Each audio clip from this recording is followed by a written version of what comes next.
it off and try again. Dust yourself off and try again, try again.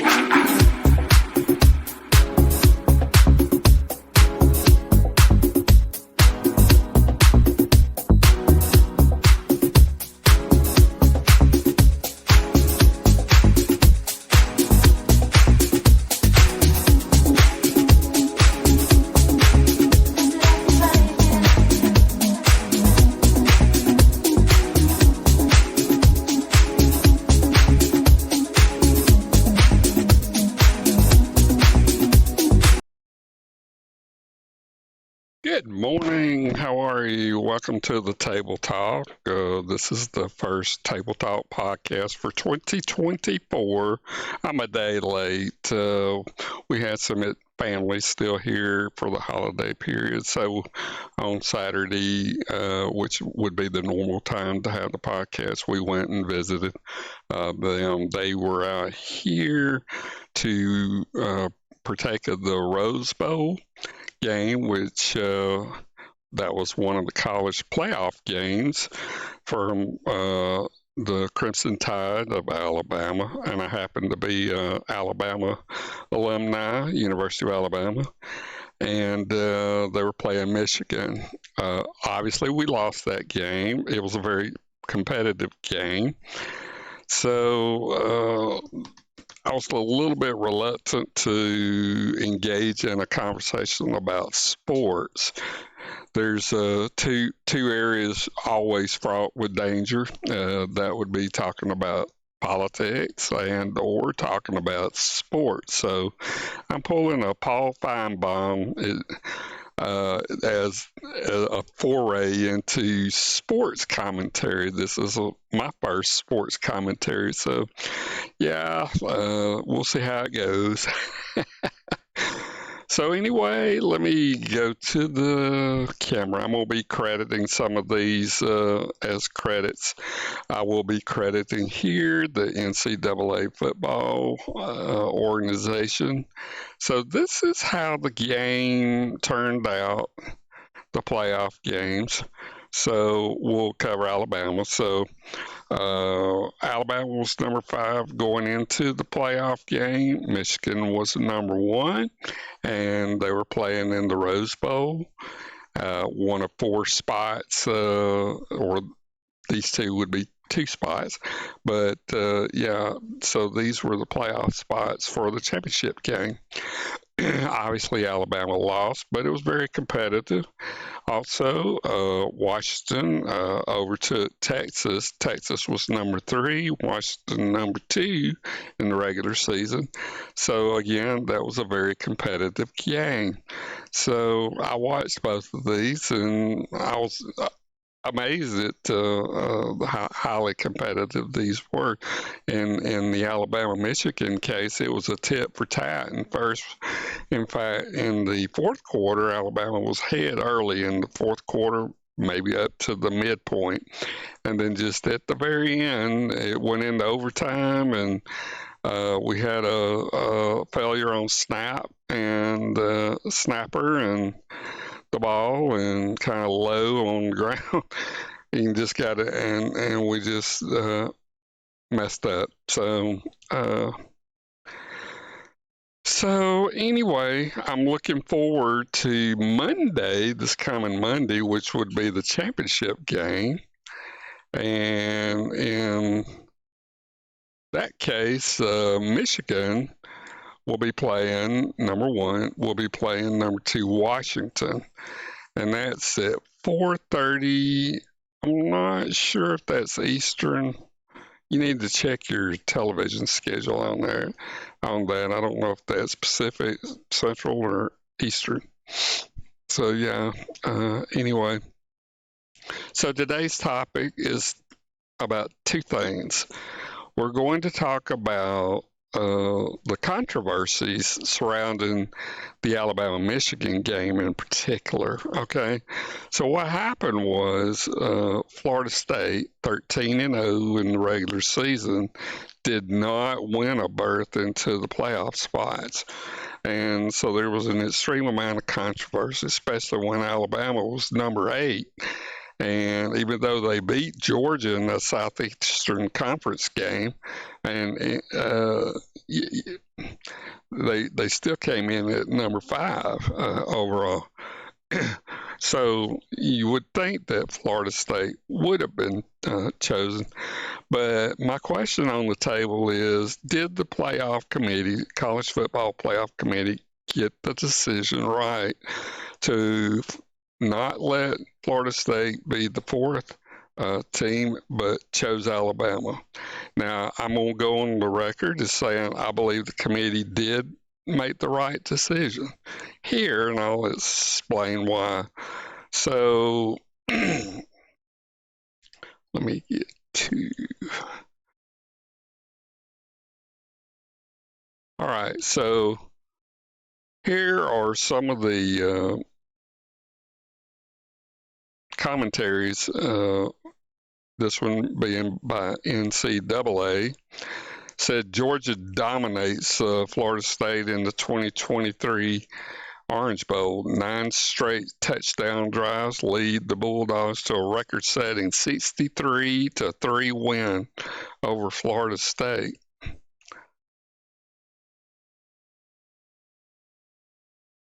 ESPN said Georgia wins Orange Bowl in 60-point rout of Florida State. The New York Post, Florida State versus Georgia prediction, Orange Bowl odds pick best bet. It was obviously Georgia. In USA Today, can depleted Florida, now notice the word depleted, can depleted Florida State defeat Georgia in the Orange Bowl? Here's our prediction. And then WJCL on MSN says Georgia obliterates Florida State in Orange Bowl. So what we're talking about is a highly one-sided, lopsided score. It was a 60-point rout. Now, why did that happen? Well, it happened for a number of reasons.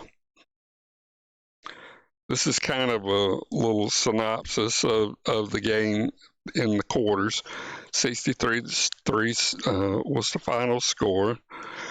Georgia scored early in the first quarter, 7-0, and then in the second quarter they just went ham and got 35 unanswered points to Florida State's 3. That was all the points that Florida would get for the entire game was in the second quarter. Then in the third quarter, they came in, got another 14 runs, Georgia, and then in the fourth quarter, rounded it out with another 7 points for an overall 63-3. So, yes, it was an obliteration. So you have to kind of go back and kind of look at what happened. So I'm going to get off of that. So let me see.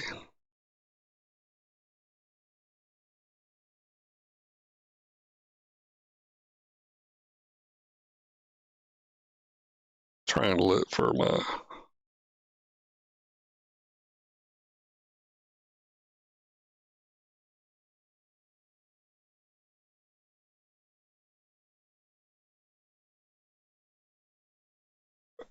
Let's see. So after the game, Kirby Smart, that's Georgia's head coach, he lamented that Florida State University opt-outs after Georgia Orange Bowl route. So what happened was there was 24 people that opted out and not to play in the Orange Bowl. So you would expect when you're playing like Florida State, a highly ranked team, very good team, went 13-0 for the regular season, would have 24 of its players just decide, I'm done, I'm not going to play in the bowls, even though it's Georgia that we're playing. So Kirby Smart had said he lamented that Florida State opted out after Georgia's Orange Bowl route. That's what contributed. So in that they were saying that the two top ranked teams outside the college football playoff faced off in the Capital One Orange Bowl, but only sixth ranked Georgia looked the part Saturday, and that led to frustrations from Bulldogs coach Kirby Smart. Sorry, at the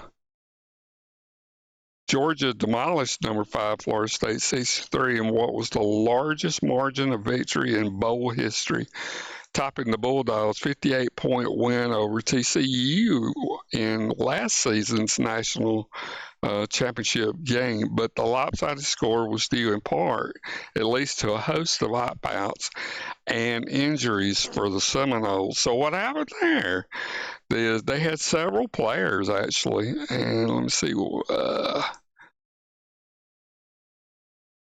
if I can find what those were.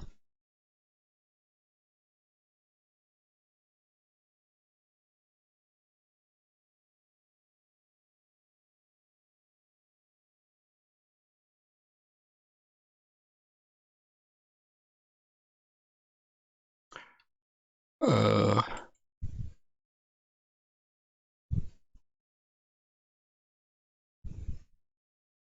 well, I don't have my thing, but what happened was their main quarterback on Florida State was injured earlier in the season, and then their secondary fallback quarterback also got injured pre this game. And then it looked like there were a large or quite a few significant other players in other positions. I think 9 in all. Uh, that were on the injury list. So they were coming into this game to the playoff game, not the same 13-0 caliber team, but something different. You know, they weren't at their best. They didn't have the best players, uh, and so it resulted in this route. So recognizing that, the college football playoff committee, selection committee, recognized this fact, and they made a very controversial decision to forego a 13-0 winning team and went with Alabama, which prior to the playoff games was number 8 position in the top 10. After they won over Georgia in the SEC game, they uh, were number 5. All right. So what we have here is a situation where the character or the nature of the team was quite different in the latter part of the season, uh, when you would expect that the team would be in its prime condition if they were going to be playing off for a national championship. And that wasn't the case. Alabama, on the other hand, had their loss to Texas A&M the second game early in the season. They just got progressively better every game since, and had a 10-1 record. And then went into the SEC and beat Georgia, which was rated number 1. So, and that was a highly competitive game. There's also issues about the conference, which is the stronger conference.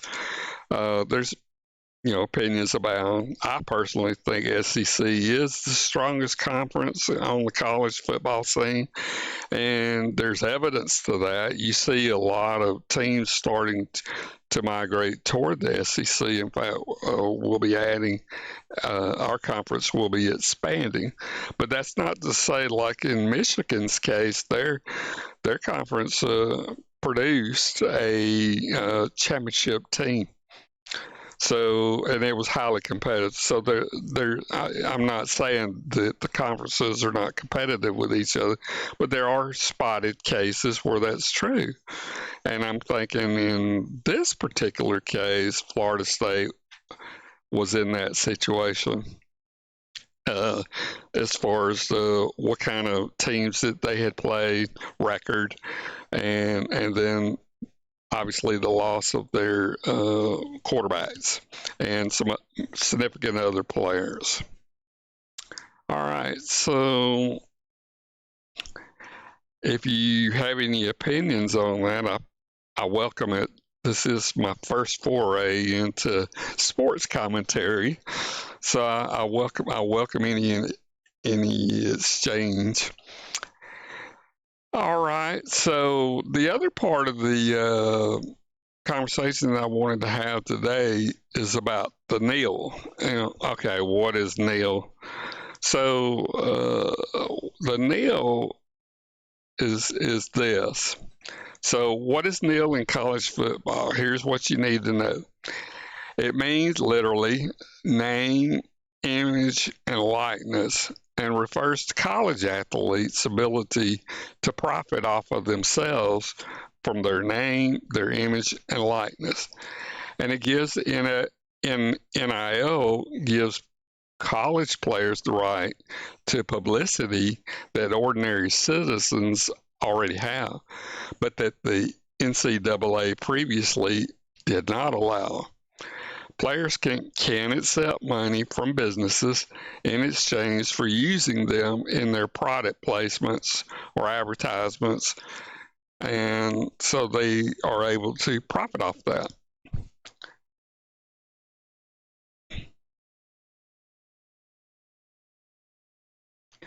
So prior to NIL era, college football has always been a strictly amateur sport since 1869.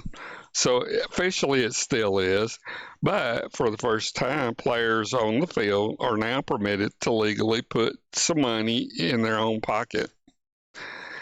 Now, typically, you would expect that the college players would get scholarships. Some don't, some are walk on things, but they do get compensation in some respects. So, but overall, they're still considered to be amateurs.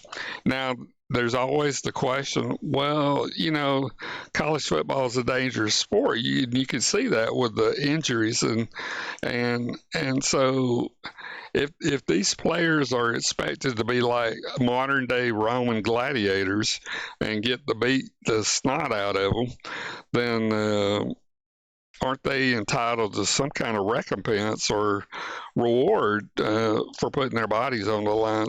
There's been deaths even, so deaths and permanent injuries, paralysis and stuff. So it's a dangerous sport. So there is some understanding and agreement that hey, they need to maybe get rewards for that.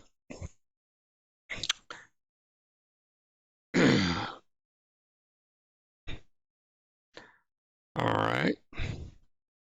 So the NCAA NIL rules explain what it means for student athletes and what comes next. I credit NCAA on this. The NCAA, now this is when they were originally starting to to get all of the contractual things kind of thing. So they announced it has accepted recommendations on how best to update its rules on name, image, and likeness, NIL compensation. The announcement was expected for quite some time, even as individual states passed their own legislation allowing for NCAA student athletes to profit off of their NIL, name, image, and likeness. That said, the organization only accepted recommendations from a working group headed by the Big East Commissioner Val Ackerman and Ohio State's athletic director, Gene Smith, on how to implement these rules. So the final rules, which have yet to be defined and were left nebulous in that announcement, are not expected to go into effect in 2020-21 academic year. So we're now past that point. So we are in the NIL era. So, and if you notice, I have noticed a lot of players, especially on Alabama. I've seen like on the Heisman Trophy commercials, you can see their uh, product placement in different situations. So they are in that now era.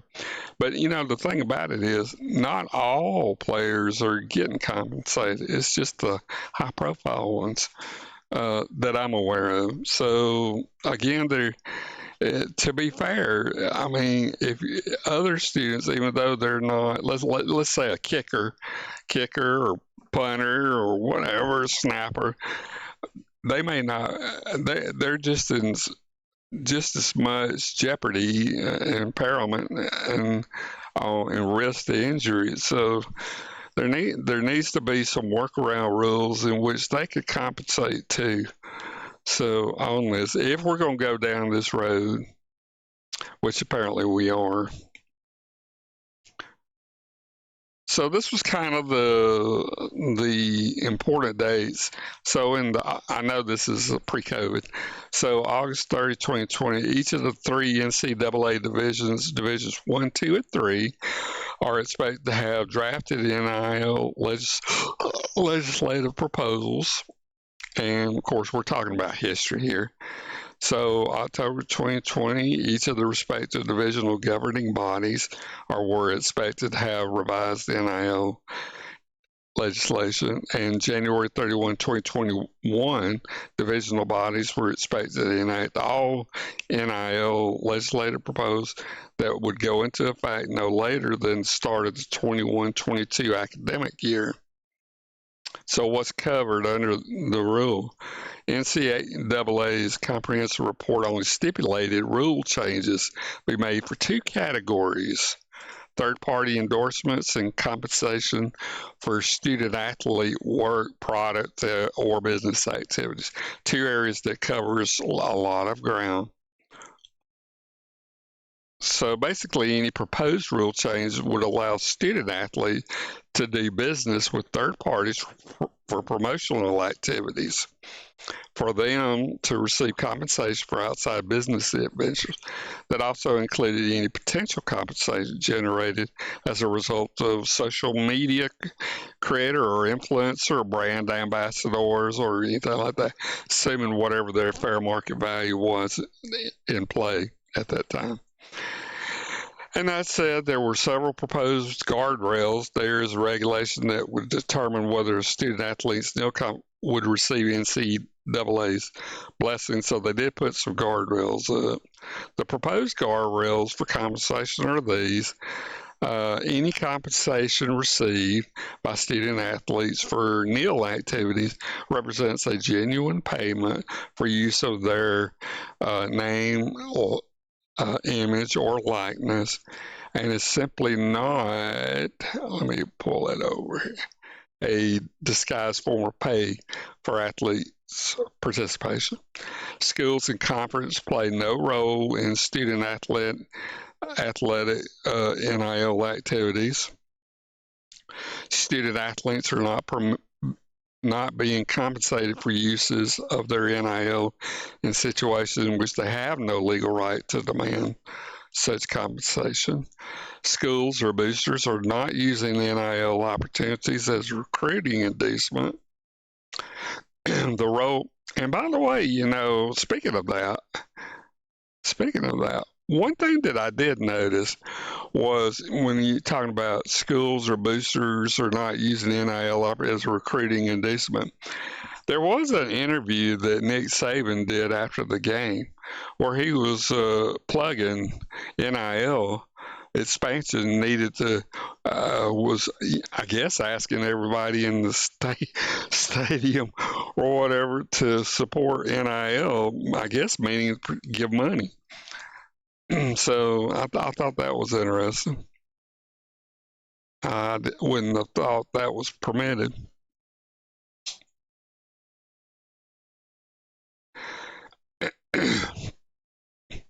The role of third parties in student athlete NIL activities is regulated.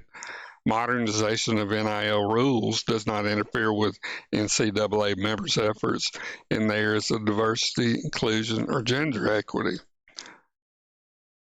Assuming those precursors are met,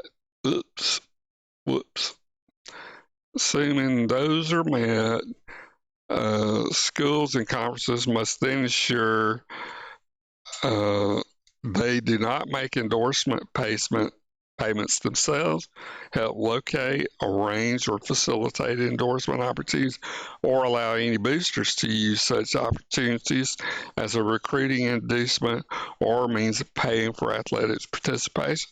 And in my opinion, I would also add coaching staff should not be pushing or encouraging NIL activities. I think it should be a neutral thing here.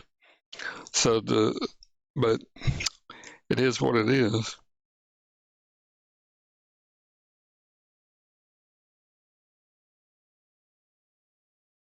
And apart from NIL guard rules, the working committee also included several areas that might be considered further regulation or outright exclusion. These are whether alcohol, tobacco, sports, gambling should be precluded, whether athletics, shoes, and apparel companies should be excluded or have limited participation in newly permitted activities due to the history of encouraging or facilitating recruitment and other rule infractions.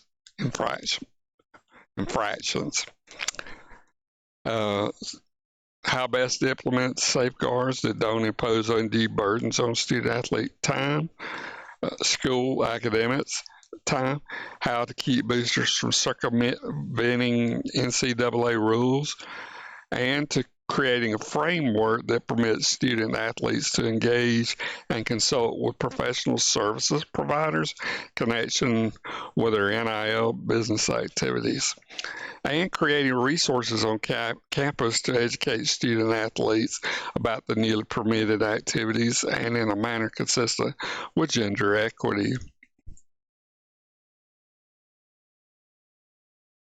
Unfortunately for the fans of NCAA football franchise, the committee did not recommend any changes to its NIL rule as it relates to group licensing, which would be required in order for them to participate in video game franchises. All right. So I think that's all I'll read up on there. So as far as just opinions, we are heading down a new era that may, in fact, destroy college football as we have known it since 1876.